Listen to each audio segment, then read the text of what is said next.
fazendo um programa chamado Rock História, onde eu associava o rock às décadas históricas, né, desde que o rock surgiu nos anos 50 até o início dos anos 2000. Então, cada década tinha sua particularidade, sua conjuntura política e cultural, né, dos anos 50, né, depois veio os anos 60 com a Guerra do Vietnã, com a liberdade sexual, com as ditaduras militares, os anos 70. Então, tudo isso era abordado no programa, né, mas sempre ao ritmo do rock, rock na época, quando a gente falava de um assunto, o rock era colocado de acordo com o assunto da época que o assunto era abordado.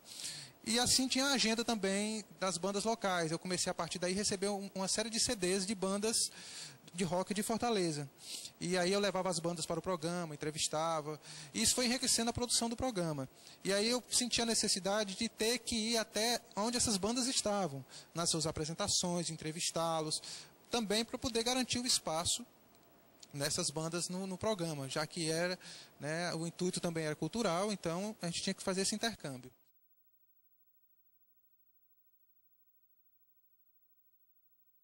O que eu achava mais rico na Mandacaru eram as reuniões, porque as reuniões eram abertas. A gente reunia de 15 em 15 dias, quartas-feiras, à noite, e todos os programas estavam lá, representados. E eu tenho até esse registro em fotos, e era muito legal porque as decisões, a gente discutia o cotidiano da rádio, e a gente ia formando aí o nosso regimento interno de funcionamento. Tipo assim, não pode entrar de bermuda no estúdio, você não pode entrar comportando alimentos no estúdio, alcoolizado nem pensar, porque o bairro tem as suas, né? O pessoal vinha para o programa, vinha participar dos programas, entrava no estúdio, né, e vinha de um bar. Então tinha situações engraçadas que a gente tinha que conviver. Mas era muito rico porque a gente pregava a regra no estúdio, a gente explicava que era um regimento votado e aprovado por todos, todos tinham que respeitar. Né, então, nem entrar com bebida, nem fumar, nem entrar de bermuda, nem superlotar o estúdio. Horário de funcionamento, sempre anunciar cada programa quando ia entrando, o outro que está chegando, fazer uma ponte. Então a gente tentava sempre ter essas regras cada vez mais explicitadas. E elas eram evoluídas. De 6 em 6 meses nós fazíamos os nossos seminários, era avaliado se tinha alguma modificação, alguma necessidade de adaptação. Era interessante. Então, essa evolução da rádio, essa experiência da Rádio Mandacaru, né, serviu para que a gente entendesse que muitas vezes a gente instala uma rádio comunitária no local, mas a comunidade não participa da sua construção. Então, a própria instante, e era motivo de muita crítica por parte da comunidade, porque eles não acreditavam que o seu bairro ia ter uma rádio FM ali instalada, eles não acreditavam que o projeto iria dar certo. Quando ele de repente começou a funcionar, e aquele movimento todo na associação, que também tinha outros projetos, a Associação do Bairro Heller, a creche comunitária, projetos de defesa do direito do consumidor, projetos de defesa da mulher. Então, outros projetos, que a rádio era mais um projeto da associação do bairro. Quando eles entravam lá e viam as assembleias, e viam as nossas reuniões, e entravam no pátio e começavam a observar, eles começavam a participar, sem fazer parte da rádio. Entrava um ou outro morador no espaço, começava a haver discussões, se sentia provocado pelos temas e começava a dar sugestão. Então a gente começou a perceber que a nossa audiência tinha a ver com a participação da comunidade. Ou seja, não há rádio comunitária sem a comunidade.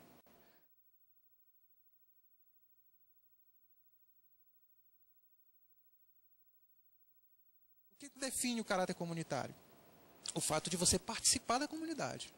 Eu posso morar no bairro, sair de manhã cedo e voltar à noite e não saber o que acontece no meu bairro. Então, eu não sou um comunitário, né? Eu sou um morador do bairro.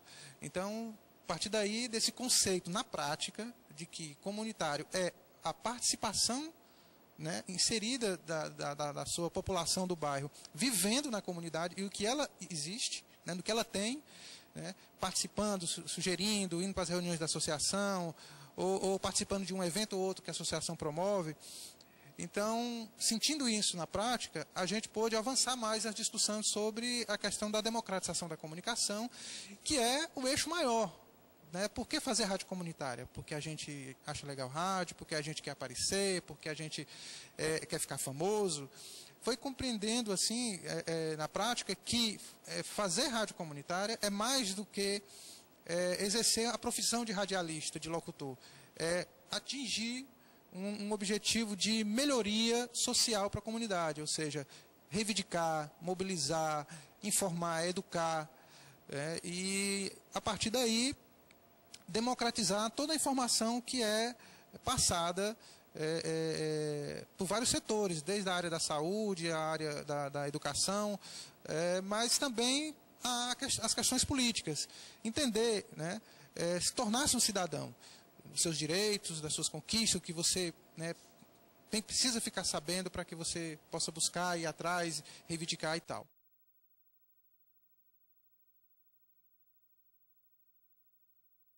No auge dessa evolução, a rádio foi lacrada, foi fechada. Porque ela funcionava com uma liminar na justiça e permitia a ela que funcionasse sem nenhum problema com a liminar, mas quando a liminar foi cassada, porque assim, as liminares a gente entrava contra o Ministério das Comunicações, pelo fato deles não encaminharem o processo de autorização da rádio. A Rádio Mandacaru foi solicitada ao Ministério das Comunicações, a seu funcionamento, em 1998. E a rádio foi lacrada em 2002, 2003, duas vezes. Porque, e nós não entendíamos porque o nosso processo não andava no Ministério. Depois nós descobrimos, pesquisando lá no Ministério, que no projeto da rádio a solicitação estava engavetado. E nós não sabíamos por quê. E depois a gente conseguiu descobrir que era porque faltava um adendo no estatuto da associação de que viria trabalhar com comunicação, com rádio comunitária. Então era só fazer uma assembleia, colocar esse adendo no estatuto e mandar para o Ministério. E aí não havia essa comunicação com o Ministério. Foi muito ruim, o prejuízo foi muito grande com a rádio foi fechada, desmobilizou os comunicadores, as pessoas tinham que trabalhar, tinham que procurar outros meios, e isso desmobilizou a rádio. Poucos ficaram tentando resistir, mas foi difícil.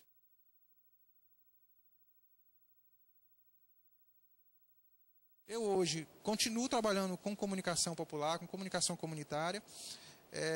Como eu sou cria da Arco-Sepoca, nos seus projetos de formação, eu recebi a formação de operação de áudio, de sonoplasta, através de um curso de extensão da UFC. E nessa oportunidade de trabalho, eu passei a atuar, né, em estúdios, né, de outras pessoas, né, e a partir daí eu pude me formar, me especializar na edição de áudio, principalmente na questão digital, né, na edição digital. E aí eu pude começar a dar um aporte e hoje eu tenho meu emprego, trabalho numa faculdade e graças a esse trabalho, hoje eu pude dar continuidade na militância, sem me desviar dos meus objetivos, ou seja, hoje eu milito no MCDC, que é o Movimento Cearense pela Democratização da Comunicação, realizando oficinas de comunicação popular, não só fruto da experiência da Mandacaru, mas também da evolução das discussões, ou seja, se passaram 10 anos desde as rádios das radiadoras até hoje, e o processo de liberação de autorização das rádios comunitárias. E quando eu viajo para o interior e chego lá e vejo as rádios comunitárias e realizo oficina com os seus comunicadores, a grande demanda é: o que nós estamos fazendo aqui? Para quem nós estamos fazendo rádio? Né?